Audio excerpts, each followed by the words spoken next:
విశేషాలను మనకు తెలియజేస్తారు. సిద్ధలక్ష్మి గారు, జయబాబా అండి. జయ బాబా అండి, అందరికీ జయ బాబా. మనం మెహర్ ప్రభు చరితము ద్వితీయ భాగము చదువుకుంటున్నాము. నిన్నటి భాగంలో బాబా మండలి వారితో రైలు ప్రయాణంలో ఉన్నారు. రైలు ప్రయాణంలోనే ఒక పార్షి వ్యక్తి బాబా అందానికేసి ముగ్ధుడై తదేకంగా చూస్తూ బాబా వారి పాదాలపై పడి పాదాభివందనం చేశాడు. బాబా అతన్ని ఎంతో ప్రేమతో ఆలింగనం చేసుకుని అతడి గురించి అన్ని వివరాలు తెలుసుకున్నారు. దాన్ని కంటిన్యూ చేద్దాం ఈరోజు. వారందరూ నాసిక్ మధ్యాహ్నము 2:45 చేరారు.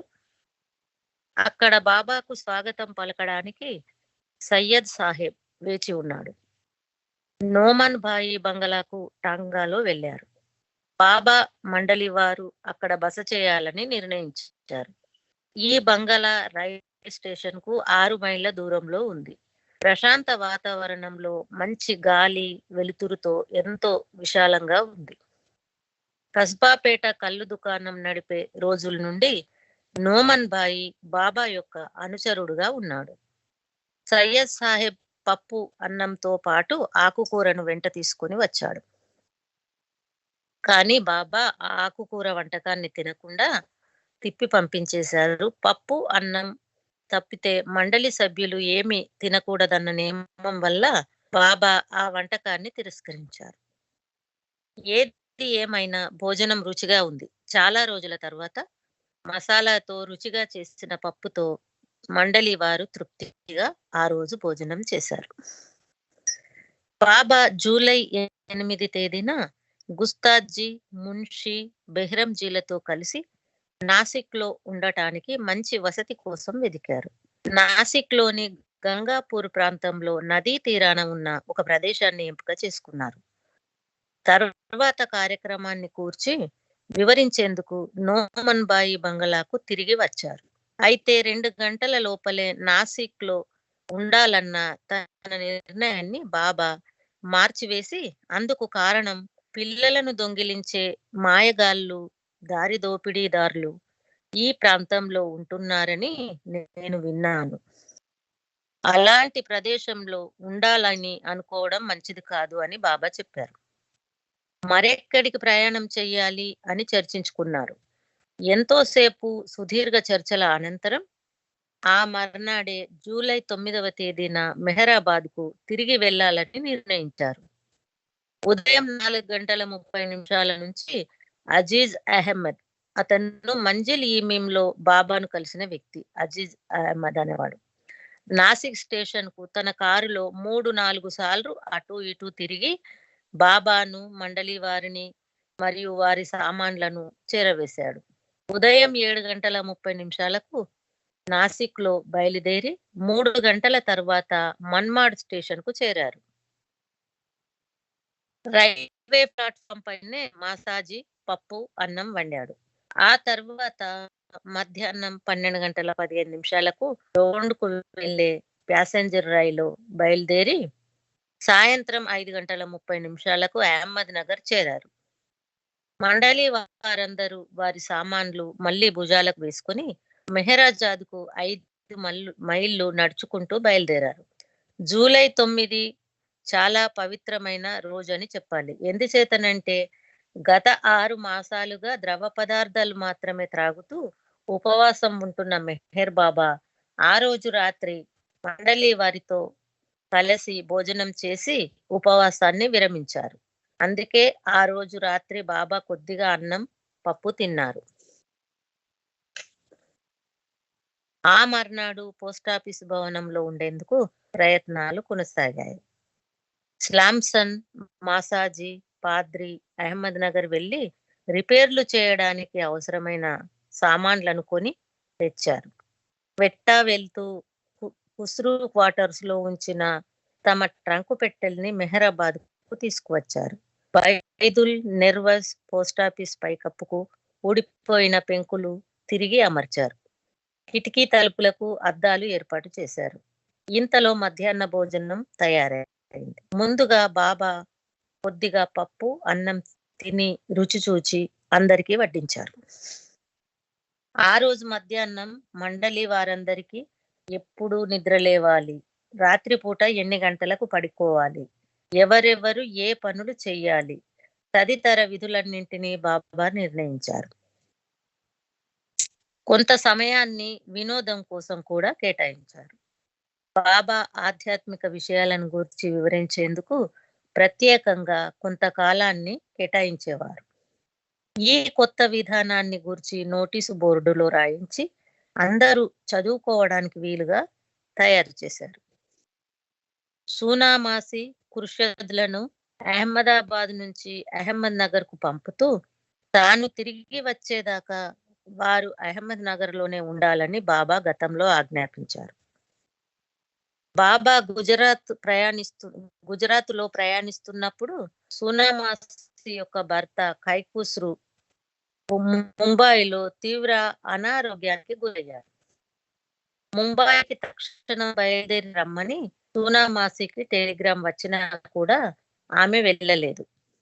ఆ తర్వాత కొద్ది రోజులకే ఆమె భర్త ఆరోగ్యం మరింత క్షీణించింది. మరో టెలిగ్రామ్ వచ్చినా బాబా ఆజ్ఞ పట్ల విధేయతతో ఆమె ముంబాయి వెళ్ళలేదు. మూడవసారి మరో టెలిగ్రామ్ మాసాజీ ఆరోగ్యం మరింత క్షీణించిందని తెలియజేసిన సూనామాసి వెళ్ళలేదు. బాబా మెహరాబాద్ వచ్చిన తర్వాత సూనామాసి ఖుర్షద్లను తన వద్దకు పిలిపించారు. ఖైకుస్రు అనారోగ్యం గురించి వారు బాబాతో చెప్పగా నీవు ఎందుకు వెళ్ళలేదు అని బాబా సూనామాసిని ప్రశ్నించారు. నీ ఆజ్ఞను ఎలా ధిక్కరించగలను బాబా అని సూనామాసి సమాధానం ఇచ్చింది. ఒకవేళ మాసాజీ చనిపోతే అప్పుడు ఎట్లా అని బాబా తిరిగి అన్నారు. అయితే ఏమిటి, ప్రతి ఒక్కరూ ఏదో ఒక రోజున మరణించాల్సిందే కదా అని ఆమె అన్నది.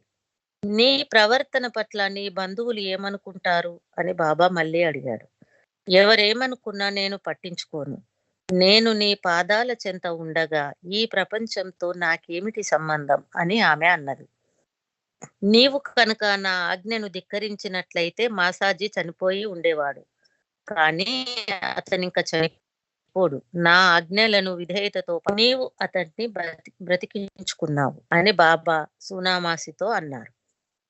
ఖుర్షద్ సూనామాసిలను బాబా తక్షణం ముంబై పంపారు. వాళ్ళు అక్కడికి వెళ్ళిన తర్వాత మాసాజీ ఆరోగ్యం మెరుగుపడింది. జూలై 11న పోస్టాఫీసు భవనానికి రిపేర్లు చేయడం మొదలుపెట్టారు. రిపేర్లు మొదలుపెట్టి 2 గంటలు కూడా కాకుండానే మండలి వారందరినీ బాబా సమావేశపరిచి మనమందరం ఇక్కడ ఉండటం కంటే ముంబాయి వెళ్ళి అక్కడ బిజీగా ఉండడానికి ఎలాంటి ఇబ్బంది లేదు. అంతేకాకుండా మిగిలి ఉన్న ఉపాసని మహారాజ్ జీవిత చరిత్ర కాపీలను పంపిణీ చేయడంలో వజీఫ్దార్కు కూడా సహాయపడగలం అని అన్నారు. అయితే మీరందరూ 2 విషయాలను గుర్తించాలి. ఒకటి, మంజిల్ ఈమెం వెనకాల తీసుకున్న ఆఫీసు భవనం చాలా చిన్నది. స్థలం కూడా చాలా తక్కువగా ఉంది. అంతకంటే పెద్ద భవనం తీసుకొని అద్దె చెల్లించే పరిస్థితిలో మనం లేము కనుక మీరందరూ ఆ గదిలోనే సర్దుకోవాలి. రెండవది, మీలో ప్రతి ఒక్కరూ ఏదో ఒక ఉద్యోగంలో చేరాలి. అయితే ఆ ఉద్యోగం కొంతకాలం మాత్రమే చేయవలసి ఉంటుంది. నన్ను కొద్ది కాలం పగటిపూట ఏకాంతంలో ఉండనిచ్చేందుకు గాను ఏదో ఒక బయట పని మీకు ఉండాలి అని వారితో బాబా అన్నారు. బయట ఏదైనా ఉద్యోగం వెతుక్కోవడంలో తప్పులేదు. ప్రతి ఒక్కరూ వారికి ఇష్టమైన పని వాళ్ళు చేయొచ్చు. కానీ ప్రతి ఒక్కరూ తప్ప ఉద్యోగంలో చేరాలి. ఆ ఉద్యోగాన్ని మనం ముంబై వెళ్ళిన కొద్ది రోజులకే సంపాదించాలి. అయితే ఒకవేళ ఏదైనా సరైన ఉద్యోగం ఎవరికైనా రాకపోతే కనీసం కూలీగానైనా పని చేయాలి.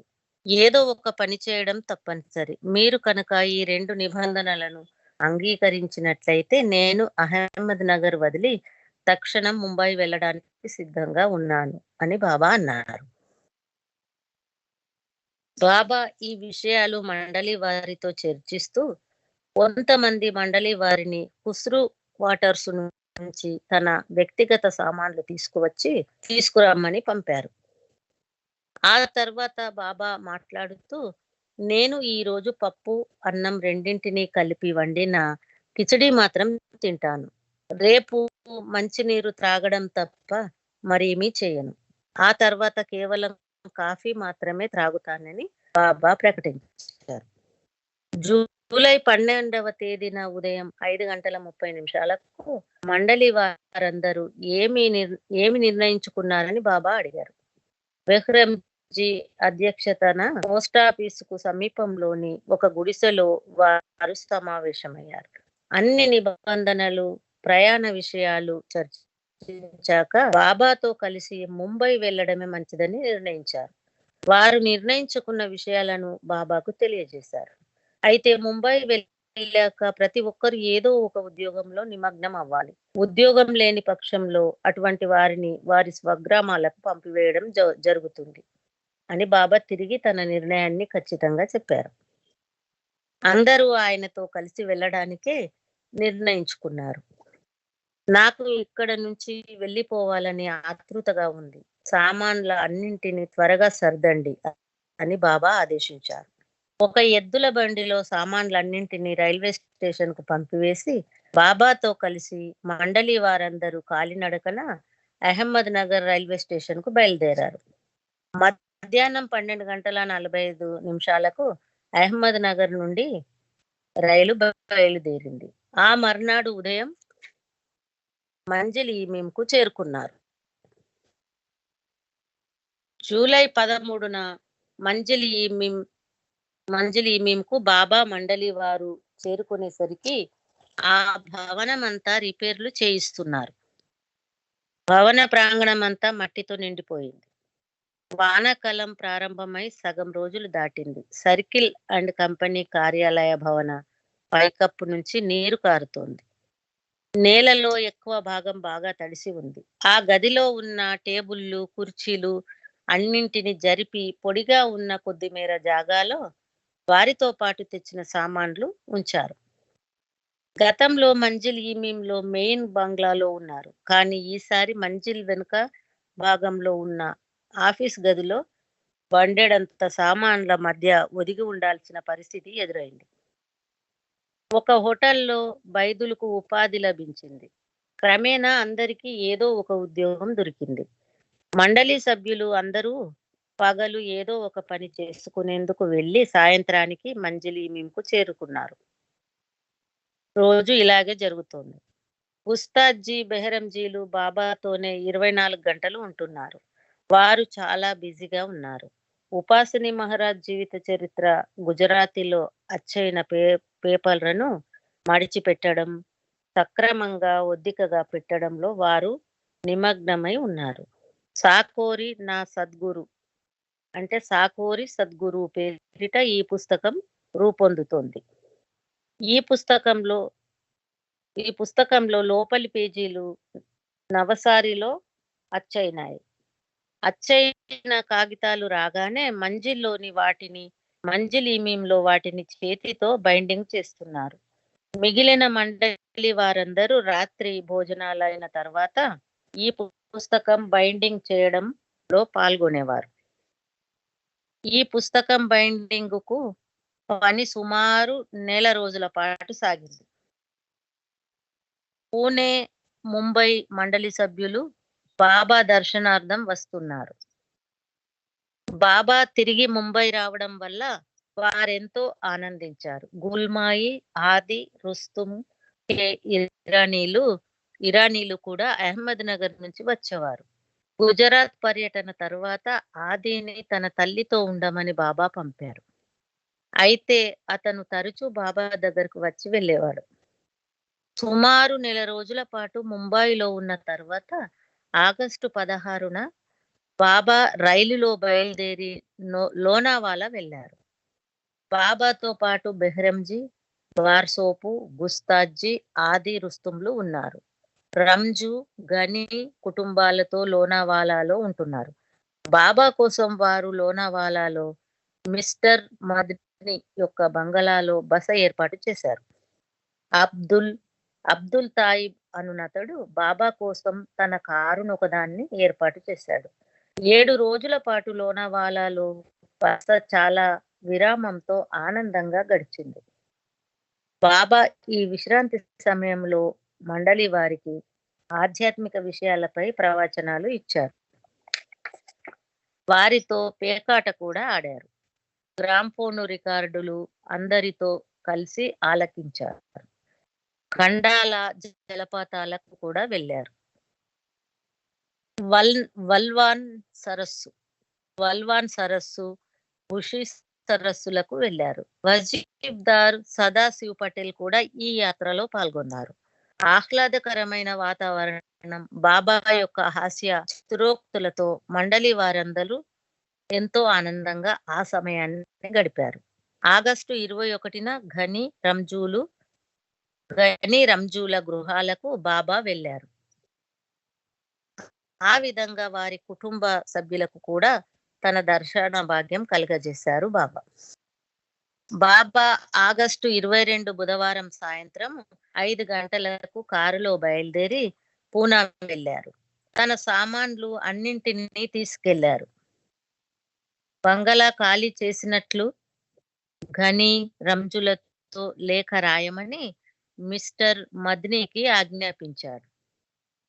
అయితే ఆ మర్నాడు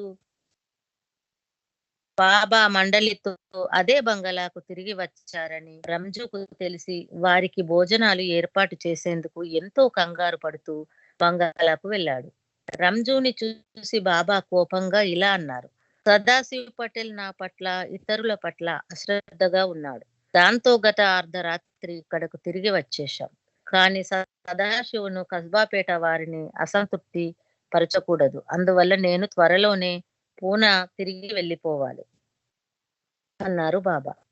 సుదీర్ఘ చర్చల అనంతరం ఈసారి పూనా క్యాంపు ఏరియాలో ఉన్న అబ్దుల్లా జఫర్ ఇంట్లో ఉండాలని మండలి వారందరికీ సదాశివ్ భోజనాలు ఏర్పాటు చేయాలని నిర్ణయించారు. ఈ సమయంలో బాబా ఇంకా కొద్దిపాటి కూరగాయలు లేదా కేవలం కాఫీ త్రాగుతూ ఉన్నారు. ఏర్పాట్లు చేయడానికై రంజు వెంటనే పుణే వెళ్ళిపోయాడు. అబ్దుల్లా జఫర్ తన బంగ్లాను బాబా విడిదిగా ఇవ్వడానికి ఎంతో ఆనందంగా అంగీకరించాడు. మండలి వారందరికీ భోజనాల ఏర్పాటుకు తొలుత సదాశివ్ పటేల్ అంగీకరించినప్పటికీ తర్వాత తన ఆసక్తత వ్యక్తపరిచారు. అబ్దుల్లా ఇంట్లో బాబా ఉండడం అతనికి ఇష్టం లేదు. కారణం బాబా తన ఇంట్లో ఉండాలని సదాశివ్ పటేల్ కోరిక. ఆ రోజు సాయంత్రం బాబా పూనా తిరిగి వెళ్లారు. ఆగస్టు 23వ తేదీన మొహర్రం పండుగ 9వ రోజు అబ్దుల్లా ప్రత్యేకంగా ఏర్పాట్లు చేసిన కుర్చీలో కూర్చుని డాక్టర్ మోడీ డిస్పెన్సరీ నుంచి తాజియా ఊరేగింపును బాబా చూశారు. ఈ ఊరేగింపును చూడటానికి గాను దౌలత్, ఆమె కుమార్తె మెహర్టాను, సోనామాసి కుర్షద్లను పూనా రావాల్సిందిగా బాబా ప్రత్యేకంగా ఆహ్వానించారు. ఆ మర్నాడు బాబా సదాశివును కస్బాపేట మండలి వారిని పిలిచి చివాట్లు పెట్టారు. మీరెప్పుడు నా అవసరాలు గమనించరు లేదా నన్ను సంతోష పెట్టారు. నేను అబ్దుల్లా ఇంట్లో ఉన్నాను అంటే అది నాకు ఇష్టమైన విషయమని మీరు ఆలోచించాలి.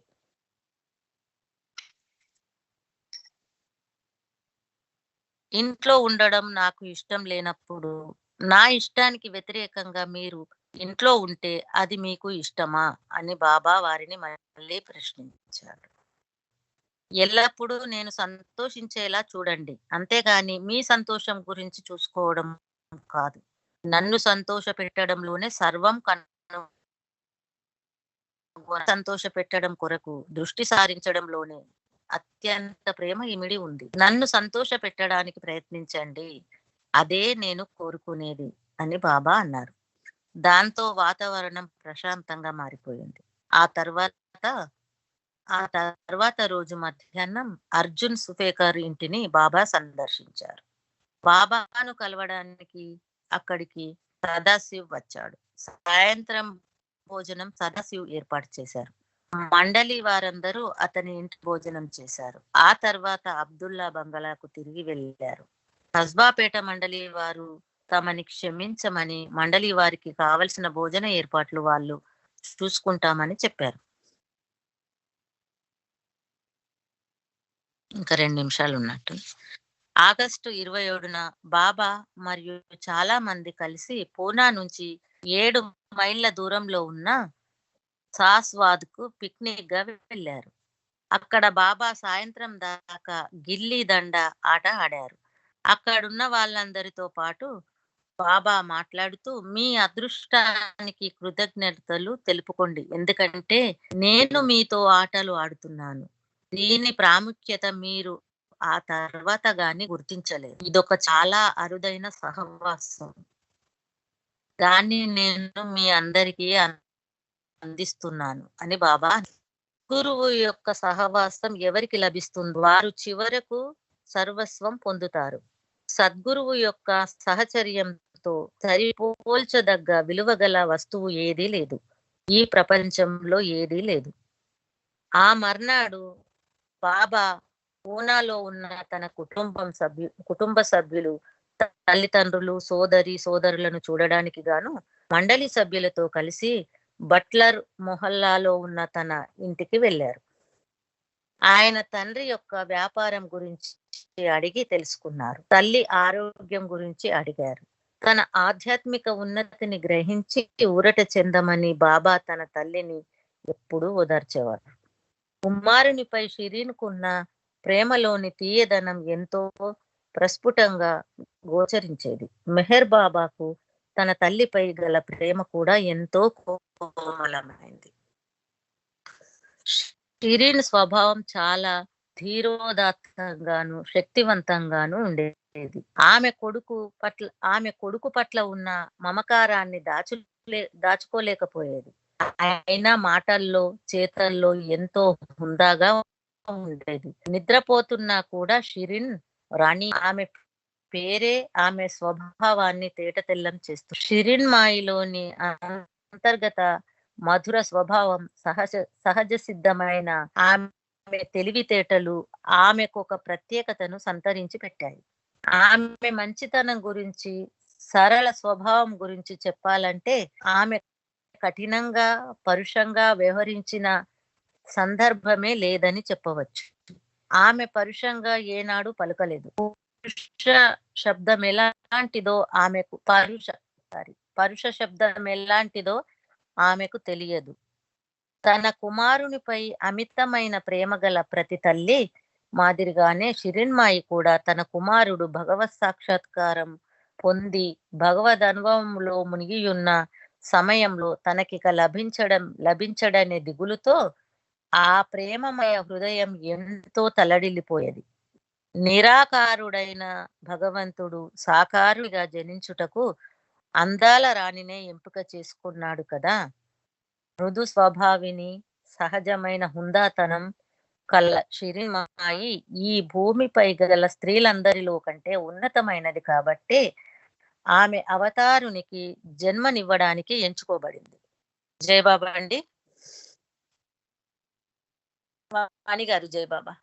జయబాబా అండి. సిద్ధలక్ష్మి గారు ఆ మెహర్ ప్రభు యొక్క చరితాన్ని, జీవిత విశేషాల్ని మాకు చక్కగా చదివి తెలియచేసినందుకు మెహర్ ప్రభు యొక్క ఆశీస్సులతో ఆ మెహర్ ప్రభు యొక్క ధన్యవాదాలు తెలుపుకుంటూ, మెహర్ ప్రభు యొక్క ఆశీస్సులు ఎల్లవేళలా మీ యందు ఉండాలని కోరుకుంటూ ఇప్పుడు కార్యక్రమంలో